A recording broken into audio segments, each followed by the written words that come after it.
Bonjour et bienvenue dans les coulisses de la littérature, le podcast pour tous les aficionados de l'encre et de la plume. Je m'appelle Anna et je suis autrice, éditrice et passionnée de lecture depuis toujours.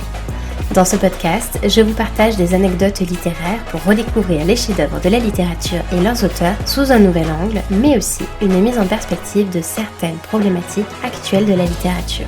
Alors, prêt à entrer dans la secte des adorateurs de mots avec moi ?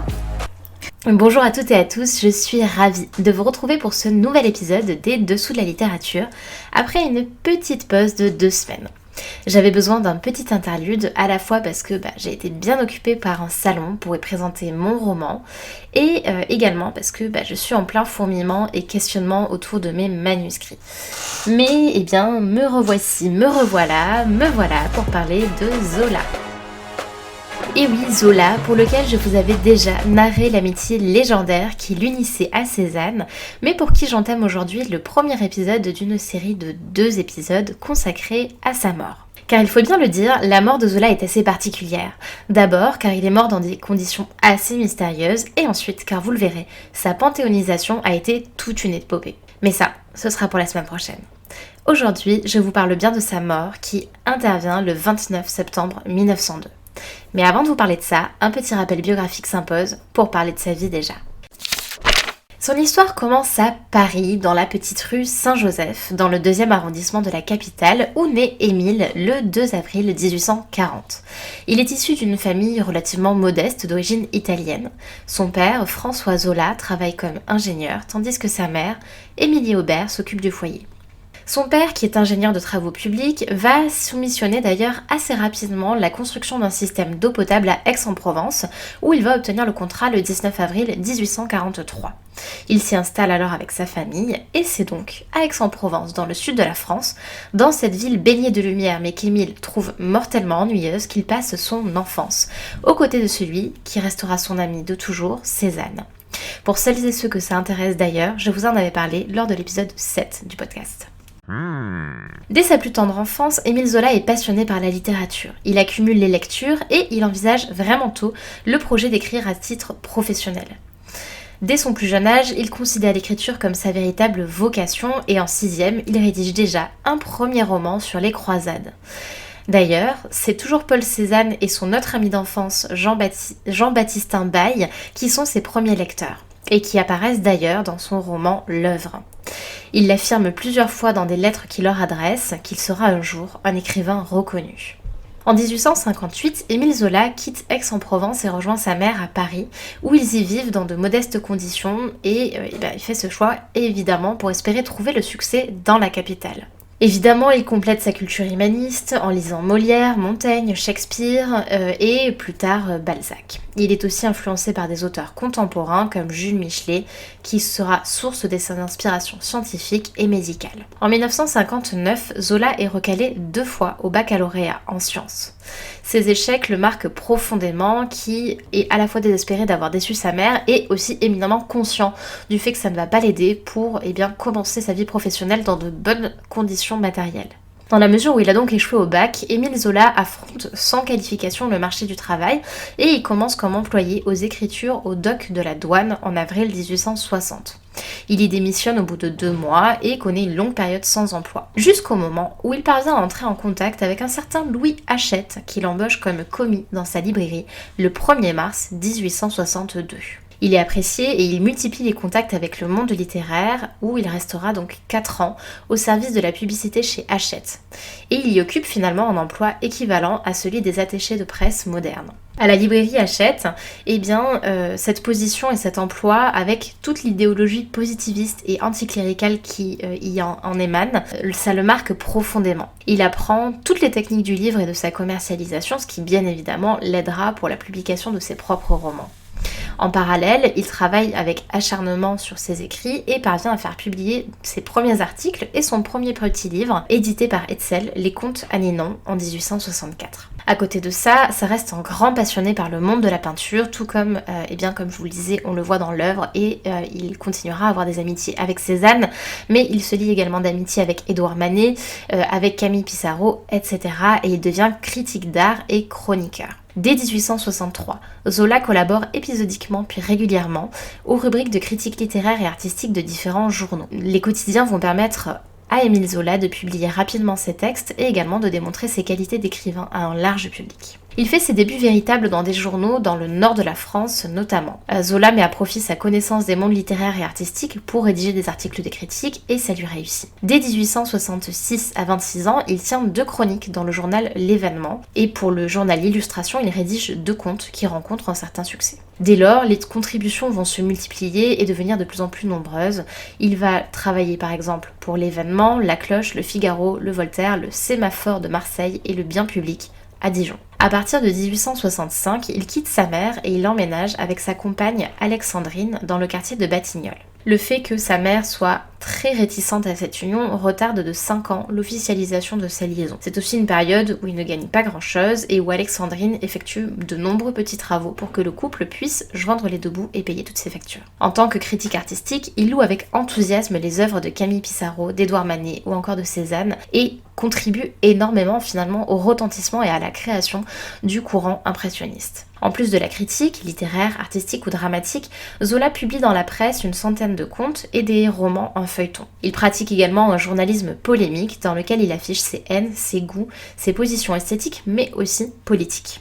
Il utilise la presse comme un véritable outil de promotion de son œuvre littéraire. Et d'ailleurs, il conseillera toujours aux jeunes écrivains de commencer par écrire dans des journaux. Le 31 mai 1870, il se marie avec Éléonore Alexandrine Mellet à la mairie du 17e arrondissement, juste avant que n'éclate le conflit franco-prussien. De 1870 à 1871, le couple Zola s'en va à Marseille pour fuir justement ce conflit et la commune qui débute en même temps à Paris. Mais en 1871, alors qu'il retourne à la capitale et reprend son activité de journaliste, ses écrits contre la commune lui valent une arrestation et même un emprisonnement de 2 jours. La commune de Paris, comme vous le savez, est réprimée dans le sang.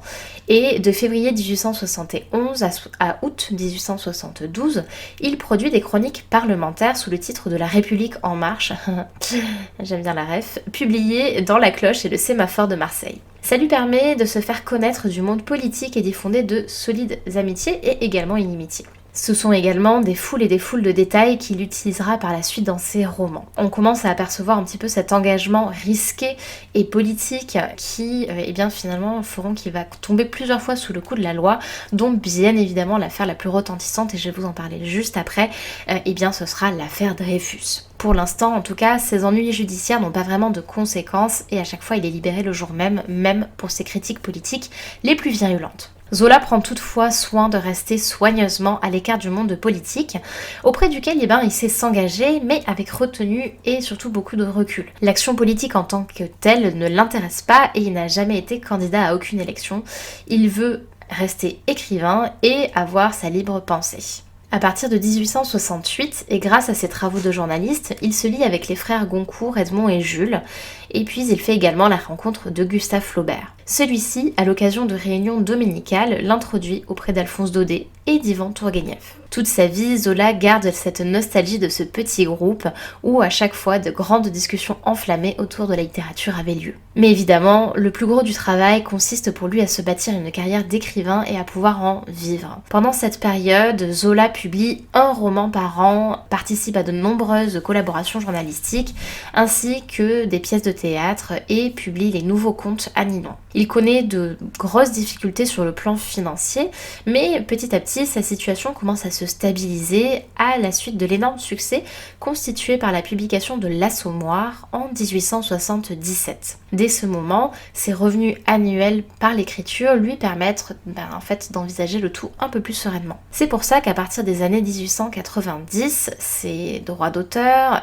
et puis du coup ses rentes par le biais de ses romans feuilletons lui permettent de cesser sa carrière de journaliste pour se consacrer pleinement à sa carrière d'écrivain. Le succès que rencontre le père du naturalisme va également de pair avec des attaques virulentes à son encontre dans la presse. On lui reproche par exemple beaucoup beaucoup de sentimentalisme, un naturalisme un peu pseudo-scientifique et de pacotille. Mais à vrai dire, on sait désormais que ce sont les frères Goncourt qui avaient orchestré cette campagne un peu diffamatoire dans la presse. Et quand on sait, à la lecture de leurs journaux, qu'ils étaient médisants et misanthropes à propos de tous, sauf à propos d'eux-mêmes, eh bien, on ne peut pas trop s'en étonner. En 1878, Zola obtient la Légion d'honneur et puis connaît vraiment un retentissement en termes de carrière littéraire. Cela étant, la fin de sa vie, et quand je dis la fin de sa vie, c'est quand même une période assez longue, va voir un très grand tournant puisqu'il va être vivement controversé par le biais de l'affaire Dreyfus. Et là, je vais entrer un petit peu dans les détails parce que c'est important pour comprendre également toutes les circonstances mystérieuses qui entourent sa mort. À partir des années 90, Émile Zola s'engage en faveur des Juifs pour lesquels la communauté subit de plus en plus de campagnes de haine antisémite de plus en plus virulentes. On se rappelle tous de l'affaire Dreyfus et du fameux article très long par Émile Zola, J'accuse. Il se trouve que Zola est un des premiers à faire une analyse complète du dossier qui lui permet de conclure, ou en tout cas lui fonde l'intime conviction de l'innocence de Dreyfus. Non seulement il part du constat de cette innocence, mais également de l'existence d'une collusion au sein de l'état-major de l'armée pour empêcher la vérité sur son innocence d'éclater. Donc, à partir de 1897, il prépare un résumé de l'affaire. Le Figaro refuse d'abord ses derniers articles à propos de l'affaire Dreyfus afin de conserver son lectorat le plus conservateur, ce qui fait que Zola va se tourner vers un récent journal progressiste qui s'appelle L'Aurore, dans lequel, le 13 janvier 1898, il va publier sa synthèse sous la forme d'une lettre ouverte au président de la République Félix Faure. Georges Clemenceau, on le connaît également pour sa carrière politique postérieure à ça, qui est alors éditorialiste de l'Aurore, trouve pour l'article un titre ramassé et percutant, J'accuse. Et c'est pour cela, et c'est par ce biais-là, que Émile Zola révèle pour la première fois au public l'affaire Dreyfus dans sa globalité. Évidemment, le retentissement de l'article est considérable en France comme dans le monde. Et là, on voit la France se diviser pendant une grosse décennie autour de cette affaire. Et également, du coup, autour d'Émile Zola. D'un côté, on a finalement les pro-Dreyfus et les pro-Émile Zola qui soutiennent son innocence et son engagement, et de l'autre, de manière non moins virulente, on a les contre Dreyfus et contre Zola. Ce qui fait que la fin de la vie d'Émile Zola est vraiment marquée par cette controverse. On a notamment la réaction du gouvernement qui ne se fait pas attendre avec l'assignation d'Émile Zola pour diffamation juste après la parution de cet article. On va avoir un procès qui va s'ouvrir dans une ambiance de très grande violence, accusant donc Émile Zola de diffamation. Fernand Laborie, c'est l'avocat de Zola, fait citer environ 200 témoins, ce qui vous donne une idée de l'ampleur de ce procès qui est véritablement un procès fleuve. C'est le lieu d'une véritable bataille juridique et où bien justement le monde politique mais également la société française se passionne pour le suivi de l'affaire. Zola est condamné à 1 an de prison et à 3000 francs d'amende donc il doit payer le 8 août 1898. Je passe un tout petit peu vraiment les allers-retours avec les différents pourvois en cassation, les réponses favorables, etc., le changement de juridiction, pour en venir directement au fait que Émile Zola est condamné et donc sur le conseil de son avocat, il part pour un exil à Londres pour qu'il ne soit pas emprisonné. À l'image de ceux d'Hugo, de Voltaire ou encore de Vallès, cet exil déclenche un important mouvement d'opinion. Le 18 juillet 1898, Zola prend seul le train de 21h pour Calais, sans aucun bagage. Il va ensuite vivre reclus à Londres, jusqu'à ce que non seulement lui-même soit acquitté, mais également jusqu'à ce que le gouvernement décide de gracier Dreyfus, du fait de son état de santé. Ce qui fait que l'écrivain va finalement pouvoir rentrer à Paris au terme de 11 mois d'exil. Il meurt finalement le 29 septembre 1902, au retour de Médan, sa maison de campagne où il avait passé l'été, intoxiqué dans la nuit par une combustion lente d'un feu couvert, donc finalement par un feu de cheminée et donc une intoxication au monoxyde de carbone. Et c'est là que j'en viens à l'anecdote du jour à propos des circonstances mystérieuses de la mort de Zola.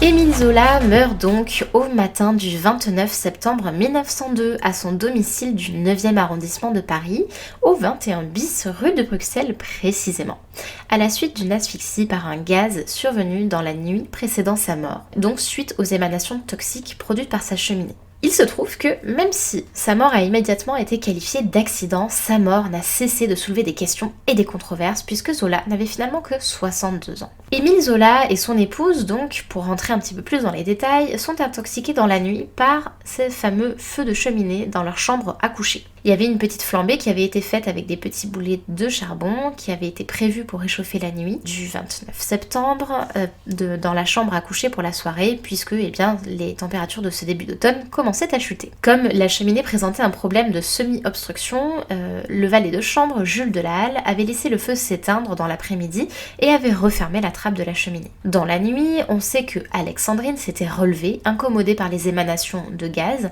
et s'extrait de la chambre un moment puis revient. Elle avait proposé à l'écrivain de réveiller les domestiques, mais Zola, qui semblait avoir cru à une intoxication d'ordre alimentaire, lui demande de ne pas les réveiller pour ne pas les déranger pour rien. Ces derniers propos sont « Demain, nous serons guéris ».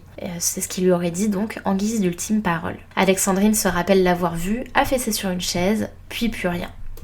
Le lendemain matin, après avoir enfoncé la porte de la chambre du couple, les secours trouvent Zola inanimé, encore tiède, étendu sur le plancher de la chambre à coucher. Le docteur Rabion, mandé en hâte, et le docteur Lenormand, médecin du commissariat de police, ne peuvent que constater la mort de l'écrivain. Ils tentent de le ranimer par respiration artificielle, mais c'est trop tard. Zola décède officiellement vers 9h du matin, en revanche son épouse, après avoir reçu quelques soins et être hospitalisée, survit. Dès le 29 septembre 1902, donc parce que évidemment il y a plein de rebondissements dans cette affaire, le jour même de sa mort, une instruction est ouverte par le juge Joseph Bourouillou, avec la nomination d'un groupe d'experts qui vont notamment, par le biais du docteur Charles Vibert, effectuer l'autopsie de l'écrivain. En l'occurrence, l'enquête semble avoir été menée dans un contexte où à la fois la famille, les autorités ont cherché à clore au plus tôt les recherches afin d'éviter toute polémique, puisque dès les rapports initiaux, le commissaire Cornette, qui était donc chargé de l'enquête, parle d'un accident avant même le début et les différents éléments de l'enquête. Je rappelle encore une fois, et c'est pour ça que je vous ai parlé longuement de l'affaire Dreyfus, que ce contexte historique est celui d'une profonde division de la population française, où pendant près d'une décennie, vraiment tant dans les médias que dans les familles, etc., et qu'au niveau politique, la société française s'était déchirée et ça avait laissé de profondes traces. On peut donc émettre l'hypothèse que l'enquête a été relativement expéditive pour calmer les esprits et conclure au plus tôt à un accident. Et c'est d'ailleurs ce que vient confirmer l'autopsie, puisque le 30 septembre, elle conclut à une asphyxie par le gaz monoxyde de carbone, ainsi que le prouve, je cite, l'analyse spectroscopique du sang de l'écrivain. Très vite, d'autres hypothèses vont être évoquées. Dès le 29 septembre, par exemple, le suicide du romancier, donc ça c'est surtout ceux qui étaient plutôt farouchement opposés au capitaine Dreyfus et à Émile Zola, ou bien une intoxication alimentaire. Mais tout ça s'est rapidement écarté.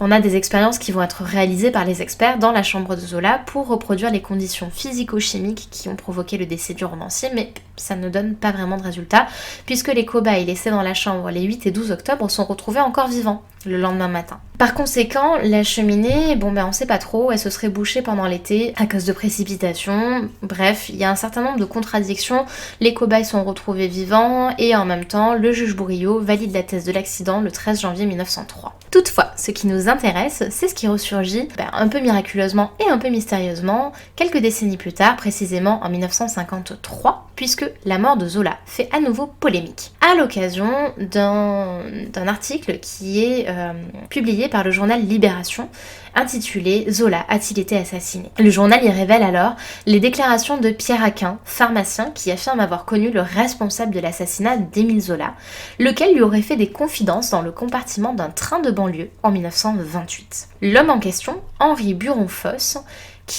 dont les dates sont 1874 et qui était mort en 1928, était fumiste, c'est-à-dire un ramoneur. Et selon ses propos, il aurait bouché le conduit de cheminée de l'écrivain la veille de sa mort, alors qu'il travaillait sur une cheminée voisine. Il affirmait auprès de Pierre Aquin, le fameux pharmacien, que dès le lendemain matin, il aurait réalisé l'opération inverse sans avoir été aperçu. Les deux hommes, donc le pharmacien et le ramoneur, Aquin et Buron-Fosse, s'étaient connus dans le cadre d'actions militantes nationalistes, c'est-à-dire dans le cadre de l'affaire Dreyfus toujours, et donc contre Émile Zola et son engagement. Buron-Fosse avait été cadre dans la Ligue des Patriotes, qui était un mouvement fondé par Paul Déroulède dans la mouvance qui avait condamné l'engagement d'Émile Zola. Mais alors, la thèse se heurte à quelques difficultés, puisque la première, et qui est quand même de taille, étant que le témoignage relaté est indirect et surtout invérifiable, puisque le fameux ramoneur est mort en 1828. Année d'ailleurs durant laquelle il aurait relaté ses propos et avoué son meurtre auprès de ce fameux pharmacien. D'autre part, ça suppose qu'il y ait eu une complicité de la part des domestiques des Zola, notamment Jules de la Halle. Il se trouve que ce fameux Jules de la Halle semble avoir porté un grand attachement à Zola et c'est pourquoi cette thèse reste controversée et surtout qu'elle ne peut pas être validée. Dans tous les cas, vous le voyez, l'engagement de Zola aura laissé des traces jusque dans sa mort, dont les circonstances restent tout de même relativement mystérieuses et qui en tout cas prêtent à l'imagination. Mais ce n'est pas tout, puisque la semaine prochaine, je vous raconterai un autre événement improbable survenu lors de ses funérailles au Panthéon. Les dessous de la littérature, c'est tout pour aujourd'hui, je vous remercie pour votre écoute et je vous dis à très bientôt. Les dessous de la littérature, c'est tout pour aujourd'hui, on se retrouve la semaine prochaine et surtout n'oublie pas de t'abonner pour recevoir tous les derniers épisodes. À bientôt!